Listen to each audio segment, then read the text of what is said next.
दोस्तों, हमारे सनातन धर्म में समय का बहुत महत्व बताया गया है। कुछ समय ऐसे होते हैं जिन्हें बेहद शुभ माना जाता है और कुछ समय ऐसा भी होता है जिन्हें अशुभ या वर्जित कहा जाता है। ऐसा ही एक समय है खरमास का, या फिर यूं कहें मलमास का। कहा जाता है कि इस महीने में नया घर नहीं बनता, शादी नहीं होती, कोई बड़ा शुभ काम नहीं होता।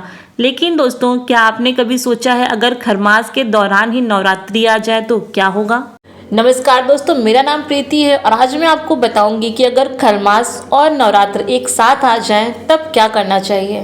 क्या उस समय माँ दुर्गा की पूजा करने से कोई असर पड़ता है? क्या अशुभ समय में की गई भक्ति भी फल देती है? आज की कहानी इसी रहस्य से जुड़ी हुई है। ये कथा है एक ऐसे भक्त की जिसकी जिंदगी पूरी तरह बर्बाद हो चुकी थी, लेकिन खरमास और नवरात्रि के मिलन के समय उसने जो भक्ति की उससे उसकी किस्मत बदल गई। तो आइए शुरू करते हैं एक अद्भुत कथा जो सत्य पर आधारित है। बहुत समय पहले की बात है, एक छोटा सा गांव था। उस गांव में रहते थे रामदास, जो एक गरीब इंसान थे। रामदास बहुत सीधा और ईमानदार इंसान था, लेकिन उसकी किस्मत हमेशा उसके खिलाफ रहती थी। कभी उसकी फसल खराब हो जाती, कभी घर में बीमारी आ जाती, तो कभी कोई काम शुरू करता तो बीच में ही बंद हो जाता। गाँव के लोग कहते रामदास की किस्मत में सुख नहीं है, लेकिन रामदास भगवान पर बहुत विश्वास रखता था। वह रोज मंदिर जाता और माँ दुर्गा से प्रार्थना करता।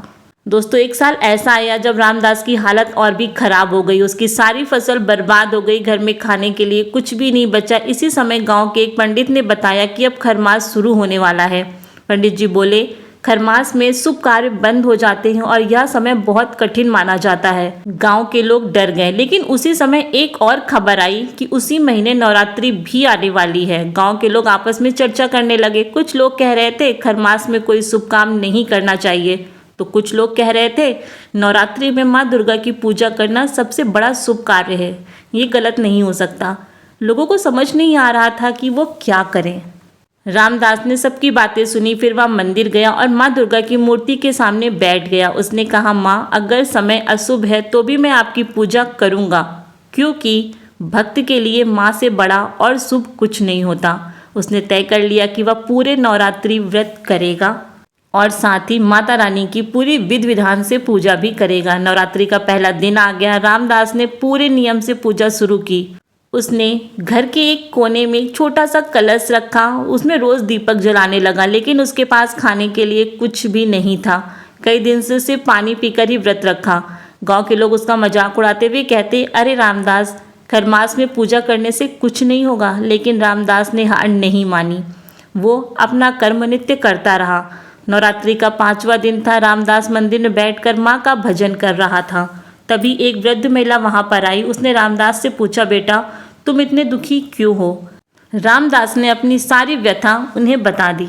वो वृद्ध महिला मुस्कुराई और बोली, भक्ति कभी व्यर्थ नहीं जाती बेटा। उसने रामदास को कुछ अनाज दिया और कहा, इसे अपने घर में प्रसाद बनाओ।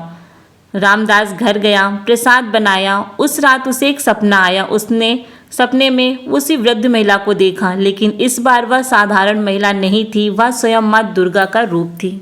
माँ ने कहा, रामदास, तुमने अशुभ समय में भी मेरा नाम लेना नहीं छोड़ा, इसलिए मैं तुम्हारी परीक्षा ले रही थी।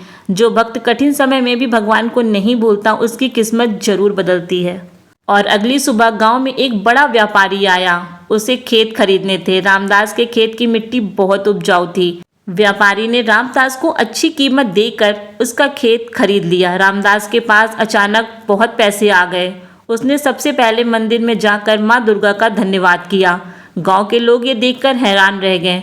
उन्होंने पंडित जी से पूछा, ये कैसे हुआ? पंडित जी बोले, समय कभी पूरी तरह अशुभ नहीं होता। अगर मन में सच्ची भक्ति हो तो भगवान हर समय आप पर कृपा बरसाएंगे, क्योंकि भगवान सच्ची भक्ति देखते हैं, समय को नहीं।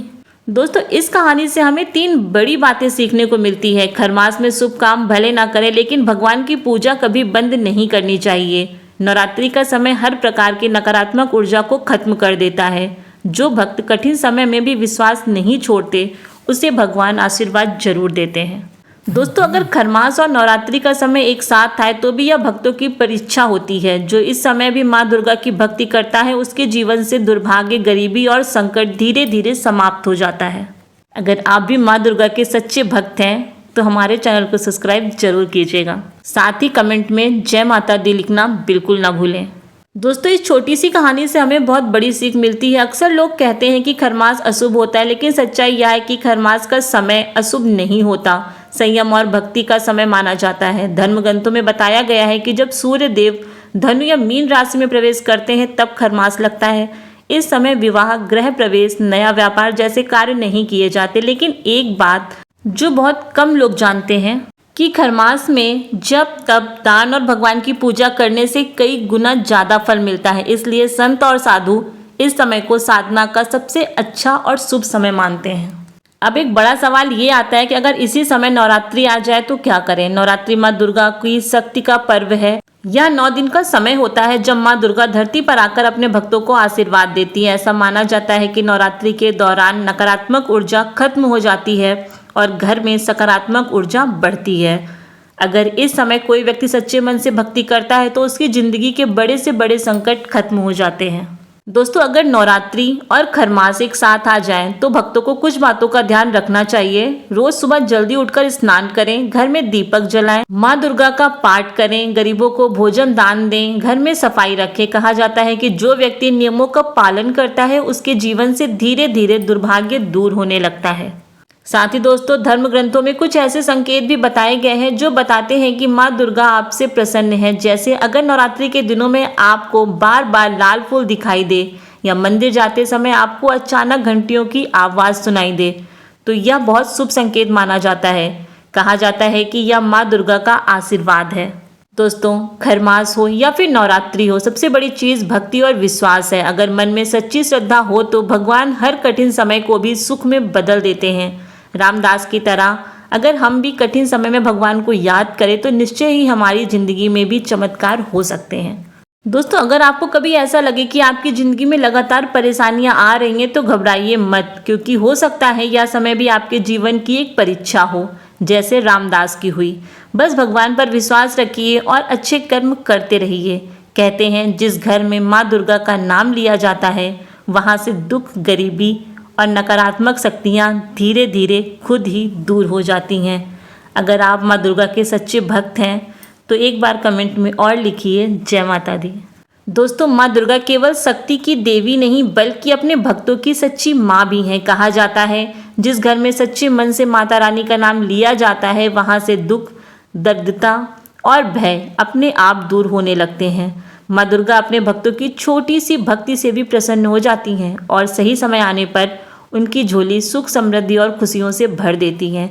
इसलिए हमेशा याद रखिएगा, अगर जीवन में कभी अंधेरा महसूस हो तो बस सच्चे मन से जय माता दी कहकर माता रानी को याद कर लीजिएगा, क्योंकि माँ अपने बच्चों को कभी निराश नहीं होने देती। दोस्तों, माता रानी की महिमा का वर्णन शब्दों में करना आसान नहीं है। कहा जाता है जब भक्त सच्चे मन से माता को पुकारते हैं तो माँ दुर्गा किसी न किसी रूप में उनकी मदद करने जरूर आती हैं।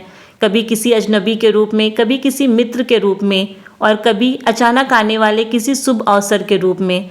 धर्म ग्रंथों में बताया गया है कि माँ दुर्गा अपने भक्तों के दुखों को पूरी तरह से दूर करती हैं, जैसे सूरज की रोशनी अंधेरे को दूर करती है। जो व्यक्ति नवरात्रि के दिनों में सच्चे मन से माता रानी का स्मरण करता है उसके जीवन से धीरे धीरे दुख दूर होने लगते हैं। और दोस्तों, माँ की एक और सबसे बड़ी विशेषता है कि वह कभी भी अपने भक्तों को खाली हाथ नहीं लौटाती।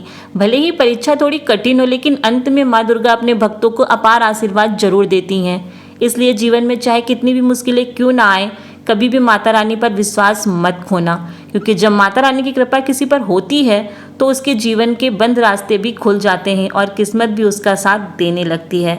इसी विश्वास के साथ हम अपनी आज की कथा को यहीं पे समाप्त करते हैं। दोस्तों, अगर आपको आज की खरमास और नवरात्रि से जुड़ी अद्भुत कथा पसंद आई हो और माता रानी की महिमा सुनकर आपके मन में भी श्रद्धा बढ़ी हो तो इस वीडियो को लाइक जरूर करें। इसे अपने दोस्तों, परिवार और माता रानी के भक्तों के साथ शेयर करें ताकि उन्हें भी इस पवित्र कथा का लाभ मिल सके। साथ ही अगर आप हमारे चैनल पर नए हैं तो हमारे चैनल को सब्सक्राइब जरूर करें और बेल आइकन को प्रेस करना ना भूलें ताकि आपको हमारे सभी भक्तिमय वीडियोस के नोटिफिकेशन मिल सकें।